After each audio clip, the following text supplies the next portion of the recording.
আজকের আমরা যাচ্ছি রাধারানীর বাড়ি। আর রাধারানীর বাড়ি ছিল বর্ষনাতে।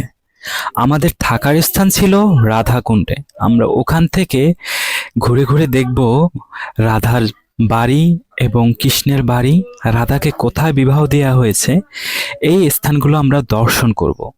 তাই এখন আমাদের দর্শনের সময় হয়েছে রাধারানীর বাড়ি।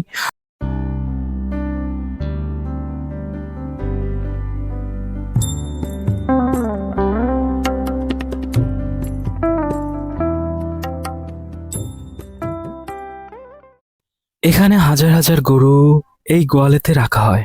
আর এখানে যে দেখছেন, এইখানেই খাবারগুলো স্টক করা হয় এবং এগুলো সম্পূর্ণ ভরা থাকে। তো আমি দেখে তো অবাক হয়ে গেলাম।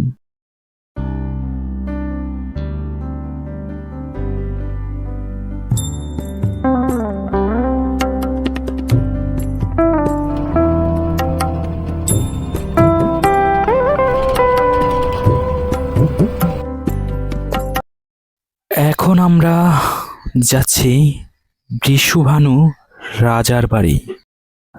এখানে রাধার জন্ম হয়েছিল। তো রাধার বাবার বাড়ি। তো আমরা এখন সেখানেই যাচ্ছি। তো আপনারা ভিডিওর সঙ্গে থাকুন আর দেখতে থাকুন রাধার বাড়িটা কেমন ছিল। তো আমরা এখন রাধার বাড়ির সামনের দিকে চলে আসছি, যেখান থেকে প্রবেশ করতে হয়। তো আমরা এখানে একটা মন্দির আছে, এখানে কিছু প্রসাদ নিতে হবে। আমরা সকালবেলায় চলে এসেছি, পেটে খুব ক্ষুধাও ছিল। তো এখানে প্রসাদ নিয়ে তারপর রাধারানীর বাড়ির দিকে চলে যাব।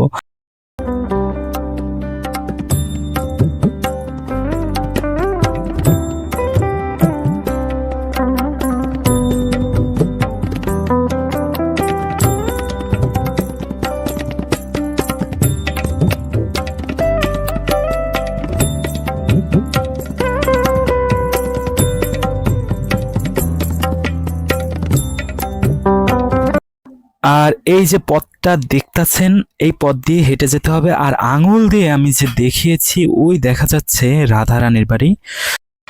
আমরা এখন এই পথ দিয়েই হেঁটে চলছি রাধারানীর বাড়ি। তবে রাস্তাটা এখন মোটামুটি ভালো দেখা যাচ্ছে, হয়তোবা অনেক আগে এটা ভালো ছিল না। আরেকটা বিষয় হলো, এখানে যদি আপনি উঠতে চান অথবা যেতে চান, আপনি যদি হাঁটতে না পারেন, তাহলে এখানে এখানে বাইকের ব্যবস্থা আছে, আপনাকে রাধারানীর বাড়ি পর্যন্ত পৌঁছে দিয়ে আসবে। আর এখানে হাঁটছি আর অনুভব করছি যে এই পথ দিয়ে রাধারানী হাঁটতো এবং সে এখানেই থাকতো, ঘুরতো। অনুভূতিটা বলে বোঝানো যাবে না। আর একটা বিষয় আপনাদের সাথে শেয়ার করি, এখানে আসলে আপনার ফোন, ব্যাগ সাবধানে রাখার চেষ্টা করবেন। কারণ যে কোনো সময় আপনাকে বাঁদরে আক্রমণ করতে পারে এবং আপনার ব্যাগ, মোবাইল ছিনিয়ে নিতে পারে। তাই সাবধানতার সহিত আপনারা হাঁটাচলা করবেন।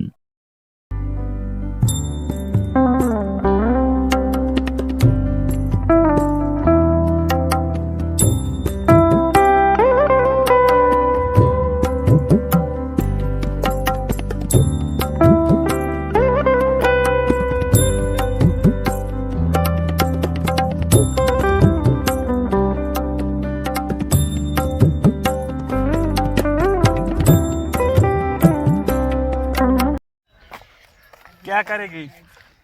पैसा से क्या करेगी? तुम भूखा हो? ओके। তো এখানে যে ঝামেলাটা হয়েছিল তা হয়েছিল, ও আমার কাছে 10 টাকা চেয়েছিল, ওকে 5 টাকা দেওয়া হয়েছে। ও বলছিল যে ওকে 5 টাকা দিলে ও কিছু খেতে পারবে না। তো 5 টাকা দিলে কিছু খেতে পারবে না, এটা মানে অস্বাভাবিক একটা বিষয়। কারণ ভারতে 5 টাকা দিয়ে অনেক কিছু পাওয়া যায়, যেটা বাংলাদেশের 10 টাকার সমান। তো বিষয়টা হলো, ও নিয়েছে, এখন ও 10 টাকা চাইছিল। ওরে বললাম ঠিক আছে চলে যাও, ও কান্নাকাটি শুরু করে দিলাম। তো এক পর্যায়ে ওকে বলা হলো যে তুমি চলে যাও, তুমি আর আমার পিছু নিও না। কিন্তু তারপর ও আমার পিছু নিচ্ছিল। তো এক পর্যায়ে ও কথা বলার পরে চলে গেল। কিন্তু এরকমের শিকার আপনারাও হতে পারেন। তাই যখন এরকমের আসবে, একটা না অনেকগুলা বাচ্চারা আসবে। আর আমি অনেকগুলা বাচ্চার সাথে এভাবে সম্মুখীন হয়েছি, যারা কিনা টাকা এভাবেই চেয়ে থাকে, হাত পা ধরে এবং আপনাকে জড়িয়ে ধরবে, আপনাকে যেতে দিবে না টাকা না দিয়ে। তো এইসব বিষয়গুলো আপনি মাথায় রাখবেন আর এভাবেই আপনার চলতে হবে।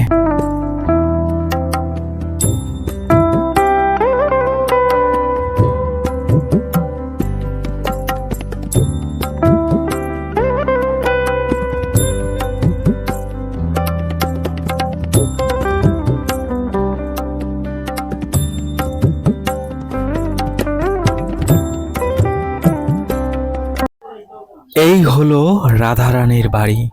তো আমরা রাধারানীর বাড়ি এখন প্রবেশ করব।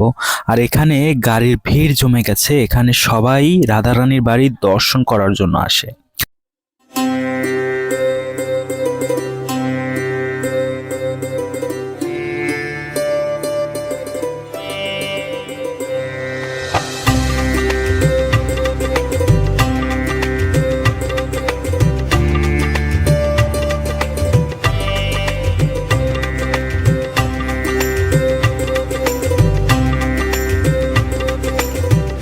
ভিতরে ভিডিও এলাও না, যার কারণে আমি ভিতরে ভিডিও করতে পারি না।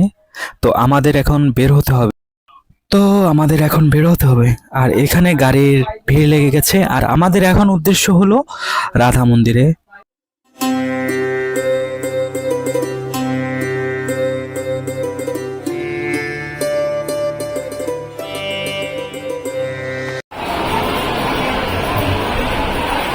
তো এই হলো রাধা মন্দির। রাধা মন্দিরের ভিতরে অনেক ভক্ত এসে গেছে, পূজা অর্চনা হচ্ছে।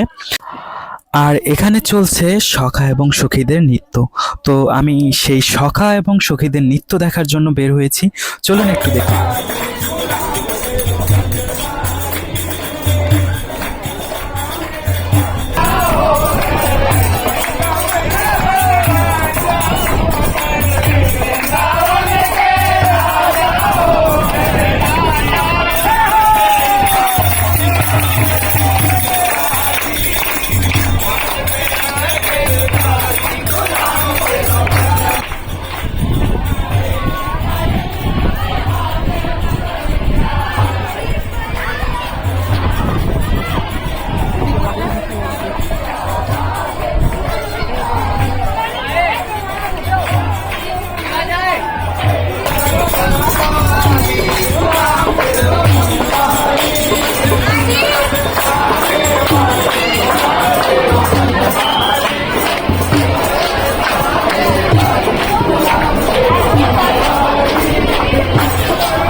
রাধারানীর মন্দিরে সখা সখীদের নৃত্য শেষ করে এখন ছুটে চলেছি শ্রীকৃষ্ণর পালক পিতার বাড়ি, যেখানে নন্দ ঘোষের বাড়ি রয়েছে।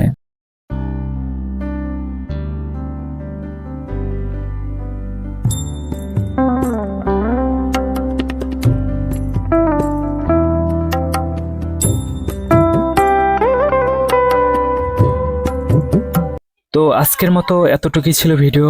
পরবর্তী ভিডিওর জন্য অপেক্ষা করুন। সবাই ভালো থাকবেন, সুস্থ থাকবেন, সুন্দর থাকবেন। সবাইকে আমার সাথে থাকার জন্য ধন্যবাদ।